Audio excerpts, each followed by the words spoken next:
आज का जो हमारा टॉपिक है वो रहेगा हार्ट साउंड के रिलेटेड कि S1 साउंड कब सुनाई देती है, S2 साउंड कब सुनाई देती है, इजेक्शन क्लिक कब सुनाई देता है, ओपनिंग स्नैप कब सुनाई देती है। तो स्टूडेंट्स को इसके रिलेटेड बहुत सारे डाउट होते हैं जो आज हम सॉल्व करने की कोशिश करेंगे। होपफुली आपके सारे डाउट इस सेशन में सॉल्व हो जाएंगे। अगर नहीं होंगे तो कमेंट सेक्शन में आप डाउट पूछ सकते हैं, हम उसका जवाब देने की बिल्कुल कोशिश करेंगे। तो सबसे पहले हम देखेंगे, सबसे पहले हमारा जो इसमें फेज आता है वो होता है एट्रियल सिस्टोल का। एट्रियल सिस्टोल, तो जैसे कि ये हमारा है लेफ्ट एट्रियम, ये है लेफ्ट वेंट्रिकल, ये है राइट एट्रियम और ये है राइट वेंट्रिकल, और ये हमारा एओर्टा आ गया और ये हमारा पल्मोनरी आर्टरी आ गई। और जो लेफ्ट एट्रियम और लेफ्ट वेंट्रिकल के बीच में वेल्व होता है उसको बोलते हैं मिट्रल वेल्व, और राइट एट्रियम और राइट वेंट्रिकल के बीच में जो वेल्व होता है उसको बोलते हैं ट्राइकस्पिड वेल्व। तो जब एट्रियल सिस्टोल हो रहा होता है, जो मिट्रल वेल्व और ट्राइकस्पिड वेल्व होते हैं पहले ही ओपन हुए होते हैं, जिसकी वजह से एट्रियल सिस्टोल के टाइम पे जो 30% जो ब्लड है वो फिल होता है हमारी वेंट्रिकल्स में। रिमेनिंग 70% कब फिल होता है वो हम अगले फेज में देखेंगे।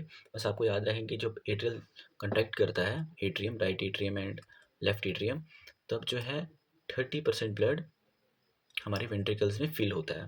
ठीक है, ये याद रखना, 30% फिलिंग हमारे वेंट्रिकल्स में होती है ड्यूरिंग एट्रियल सिस्टोल। तो इस फेज के रिलेटेड इतना ही। तो एट्रियल सिस्टोल के बाद हमारा आता है iso volumetric contraction. Iso volumetric contraction, हम नाम में ही आप देखोगे iso mean same and volume means blood का जो वॉल्यूम होगा वो सेम रहेगा इस फेज के दौरान। मतलब कि एट्रियम से कोई भी अब ब्लड वेंट्रिकल्स में नहीं जाएगा इस फेज में, और वेंट्रिकल से भी ब्लड बाहर नहीं जाएगा इस फेज में। तभी इसका फेज का नाम क्या होता है, आइसो वॉल्यूमेट्रिक कंट्रैक्शन। इस फेज के दौरान ही क्या होता है, जो हमारी मिट्रल वेल्व होती है और ट्राइकस्पिड वेल्व जो होते हैं वो क्लोज हो जाते हैं, क्योंकि एट्रियल की फिलिंग तो हो गई, अब ब्लड आना बंद कर देगा। तो जब ब्लड आना बंद कर देगा, जो लेफ्ट वेंट्रिकल और राइट वेंट्रिकल तब कंट्रैक्ट होना स्टार्ट करेंगे।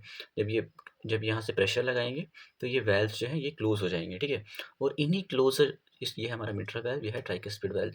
इसी क्लोजर की जो साउंड होती है उस साउंड को हम बोलते हैं S1 साउंड। S1 साउंड जो किसकी वजह से आती है, M1, आप इसका नाम लिखेंगे M1 और T1। अब आपने S1 नहीं याद रखना है, अब ऐसे बोलोगे M1 T1 के क्लोजर से। M1 T1 का जो क्लोजर होता है उससे क्या प्रोड्यूस होती है, S1 की साउंड प्रोड्यूस होती है। जब वेंट्रिकल्स कंट्रैक्ट करना स्टार्ट करते हैं, अभी ये भी क्लोज है, ये भी क्लोज है, हमारा एओर्टिक वेल्व भी क्लोज है, पल्मोनरी वेल्व भी क्लोज है, तो एक भी बूंद की ब्लड की बूंद बाहर नहीं जाएगी। इसलिए इस फेज को बोलते हैं आइसोवॉल्यूमेट्रिक कंट्रैक्शन, मतलब कि वेंट्रिकल्स में जितना ब्लड है उतना ही रहेगा, इस फेज में बाहर नहीं जाएगा। तो इस फेज में जो हमारा मेन इवेंट है वो है S1 की, हमारे S1 की साउंड सुनाई देती है, जो कि जब वेंट्रिकल कंट्रैक्ट करता है M1 और T1 के क्लोजर से मिलती है। अब नेक्स्ट फेज की बात करेंगे हम। जो नेक्स्ट फेज है हमारा वेंट्रिकल सिस्टोल। अब जब वेंट्रिकल हमारा जोरों शोरों से कंट्रैक्ट करता है, तब क्या होता है, ये हमारा M1 है, जो मिट्रल वेल्व है, ट्राइकस्पिड वेल्व है, क्योंकि प्रेशर से थोड़ा बल्ज हो जाते हैं, ऊपर के लिए चले जाते हैं। हाँ, मगर कि यहाँ से कोई लीकेज नहीं होगी, बस ये बल्ज करते हैं।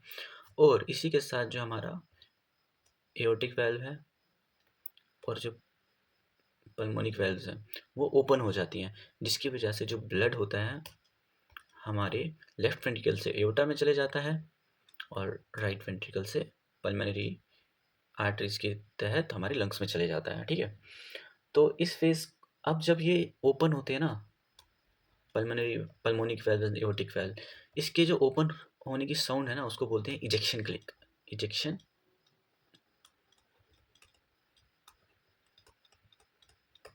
इजेक्शन क्लिक, ये किसकी ओपनिंग है, इसको हम A2 B2 लिखते हैं। अयोटा और पल्मोनिक वेल्व की ओपनिंग से जो साउंड प्रोड्यूस होती है उसको बोलते हैं इजेक्शन क्लिक। इजेक्शन क्लिक कब, हाँ, किस फेज में होती है, जब हमारे वेंट्रिकल्स कंट्रैक्ट करते हैं उस वक्त हमें इजेक्शन क्लिक सुनाई देता है। और हमें S1 की साउंड कब सुनाई देती है, जब हमारे मिट्रल वेल्व और ट्राइकस्पिड वेल्व क्लोज हो रहे होते हैं। अब जो हमारा नेक्स्ट फेज है वो है हमारा, अब जो वेंट्रिकल सिस्टोल हो गया है उसके बाद जो नेक्स्ट फेज है, अब हमारे हार्ट को रिलैक्स करना है। तो नेक्स्ट फेज जो है हमारा आइसोवॉल्यूमेट्रिक रिलैक्सेशन है। अब इस फेज के दौरान क्या होता है, एक इंपॉर्टेंट इवेंट होता है, ये एओर्टिक वेल्व और पल्मोनिक वेल्व ओपन हुए थे, जो जिन्होंने लेफ्ट वेंट्रिकल और राइट वेंट्रिकल से blood all parts of the body and to the lungs respectively पहुंचाया है। अब ये आइसोवॉल्यूमेट्रिक रिलैक्सेशन के दौरान ये क्लोज हो जाएंगे। यहाँ पे तो मिट्रल वेल्व भी क्लोज है जो पहले की हो गए थे। तो ये आइसोवॉल्यूमेट्रिक कंट्रैक्शन के दौरान जो A2 है और पल्मोनिक वेल्व है, A2 और P2 की क्लोजर हो जाएगा। और जो इसी क्लोजर को है ना, जब ये क्लोज होता है तब एक साउंड प्रोड्यूस होती है जिसको हम S2 की साउंड बोलते हैं, ठीक है। तो S2 की साउंड किससे होती है? A2 P2 के क्लोजर से। किस फेज में? आइसोवॉल्यूमेट्रिक रिलैक्सेशन। सेम कंसेप्ट है, इसका नाम आइसोवॉल्यूमेट्रिक इसलिए है क्योंकि इस वक्त जो है वॉल्यूम ऑफ द ब्लड जो है all chamber of the heart भी सेम रहेगा, ना एट्रियम में ब्लड आएगा ना वेंट्रिकल में ब्लड आएगा, क्योंकि यहाँ से भी ये क्लोज है, यहाँ से भी क्लोज है, एओर्टा एओर्टिक वेल्व भी क्लोज है और पल्मोनिक वेल्व भी क्लोज है। तो ये है आइसोवॉल्यूमेट्रिक रिलैक्सेशन फेज। मगर इस इवेंट में एक चीज़ हमें याद इस फेज में एक चीज़ हमने याद रखनी है, जो S2 है वो प्रोड्यूस होगा क्योंकि यहाँ पे A2 और P2 का क्लोजर है। अब याद रखना, जो भी S1 की साउंड है वो भी क्लोजर में सुनाई देती है जब M1 और T1 का क्लोजर होता है आइसोवॉल्यूमेट्रिक कंट्रैक्शन में, और S2 की साउंड भी है वो भी क्लोजर में ही सुनाई देती है जब A2 और P2 का क्लोजर होता है। ये चीज़ आप याद रखना। अब जो हमारा नेक्स्ट फेज है वो है हमारा वेंट्रिकल डायसिस्टोल, जो हमारे आइसोवॉल्यूमेट्रिक रिलैक्सेशन, जो हमारा ये फेज है। अब इसमें पहले ध्यान से देखो, इसमें आइसोवॉल्यूमेट्रिक रिलैक्सेशन में क्या है? मिट्रल वेल्व क्लोज है, ट्राइकास्पिड वेल्व क्लोज है, एओर्टिक वेल्व्स क्लोज है, पल्मोनिक वेल्व क्लोज है, ठीक है। ये है आइसोवॉल्यूमेट्रिक रिलैक्सेशन फेज में। उसके बाद जो हमारा नेक्स्ट फेज है वो है हमारा वेंट्रिकुलर डायसिस्टोल।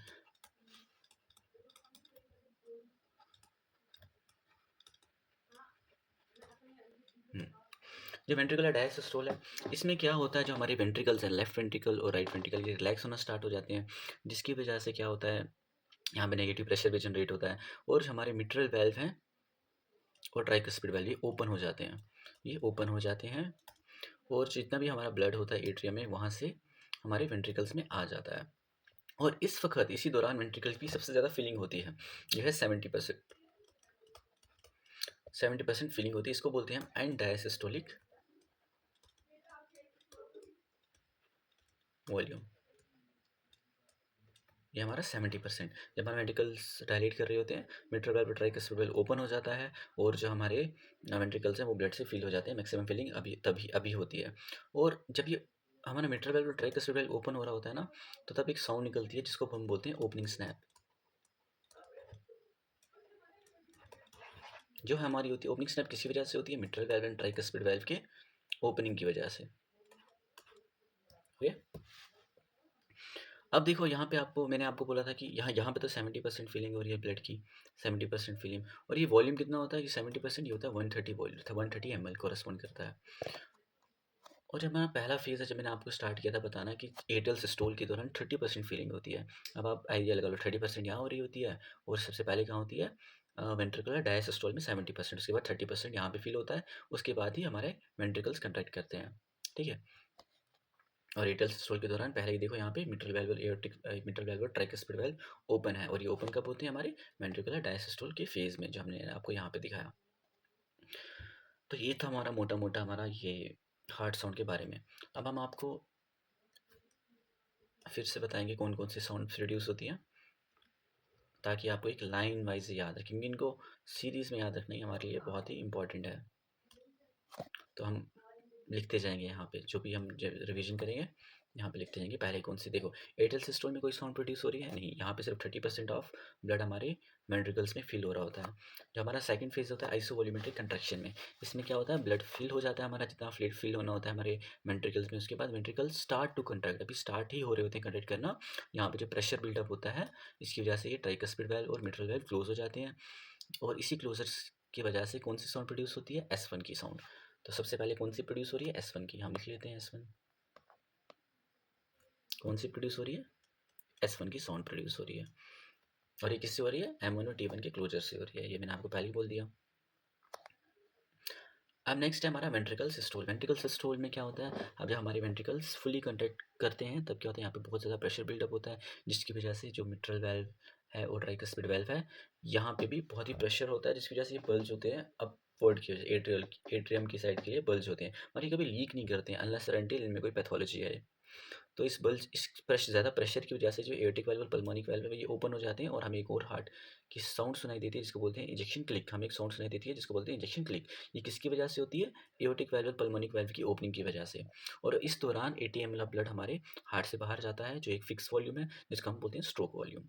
तो दूसरी साउंड कौन सी आई हमारी? Injection click. तो हम यहाँ लिख लेते हैं, दूसरी साउंड है इंजेक्शन क्लिक। वेंट्रिकल सिस्टोल के बाद हमारा दूसरा फेज आता है आइसोवॉल्यूमेट्रिक रिलैक्सेशन। इस वक्त क्या होते हैं, हमारे जितने भी हमारे वेल्स हैं वो क्लोज हुए होते हैं, एक भी परसेंट ब्लड हमारे ना एट्रियम में आता है ना वेंट्रिकल्स में आता है ना इससे बाहर जाता है, इसलिए इसका नाम है आइसोवॉल्यूमेट्रिक रिलैक्सेशन। तो और इस दौरान क्या होता है, अ, ये S2 जो ओपन हुआ होता है हमारे वेंट्रिकल सिस्टोल में, यहाँ पे A2 और P2 की क्लोजर हो जाती है और S2 साउंड प्रोड्यूस होता है। इस दौरान क्या होता है, वेंट्रिकल सिस्टोल में क्या हुआ होता है, A2 और P2 की ओपनिंग हुई होती है जिसकी वजह से हमें जो इजेक्शन क्लिक सुनाई देता है, और इस फेज में आइसोवॉल्यूमेट्रिक फेज में A2 और P2 क्लोज हो जाता है, जिसकी वजह से इस क्लोजर की वजह से हमें एक साउंड प्रोड्यूस होती है जिसका नाम है S2। तो हम यहाँ पे लिख लेते हैं S2 साउंड। और उसके बाद आइसोवॉल्यूमेट्रिक रिलैक्सेशन के बाद एक नया फेज होता है जिसको बोलते हैं वेंट्रिकुलर डायसिस्टोल फेज। इसमें क्या होता है, मिट्रल वाल्व ट्राइकुस्पिड वाल्व ओपन हो जाते हैं और हमारा मैक्सिमम हमारे वेंट्रिकल्स ब्लड से फिल होते हैं 70%, जो करस्पॉन्ड करता है 130 ml को। तो इसी ओपनिंग की वजह से हमें एक साउंड सुनाई देती है जिसको बोलते हैं ओपनिंग स्नैप। हम लिख लेते हैं यहाँ पे ओपनिंग स्नैप। S2 के बाद हमें ओपनिंग स्नैप सुनाई देती है और उसके बाद हमें फिर से S1 सुनाई देगी और यही से हमारा साइकिल चले जाता है। जो S1 है इसको हम ऐसे बोलते हैं लब, S2 को तब, फिर S1 को लब।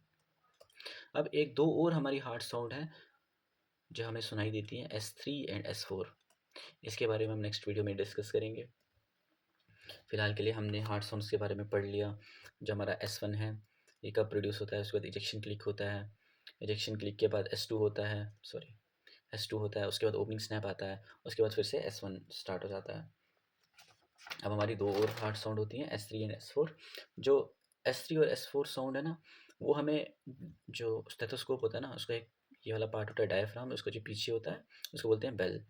जो S3 और S4 साउंड है ना वो हम इस बेल से सुनाई देते हैं, इस बेल से सुनाई देती है, और बाकी जो सारी साउंड होती है वो हम इस डायफ्राम से सुनते हैं। क्योंकि जो S1 और S2 साउंड होती है वो हाई पिच साउंड होती है इसलिए हम डायफ्राम यूज़ करते हैं, और जो लो पिच साउंड होती है S3 और S4 हम बेल से सुनाई देती है। इसी के साथ हमारा हार्ट साउंड का टॉपिक फिनिश होता है। थोड़ा टाइम लगा मुझे समझाने में, तो अगर कोई भी डाउट होगा या कोई भी मिस्टेक हम मेरे से होगी तो आप कमेंट सेक्शन में बता देना, वो हम करेक्ट कर लेंगे। बाकी थैंक यू।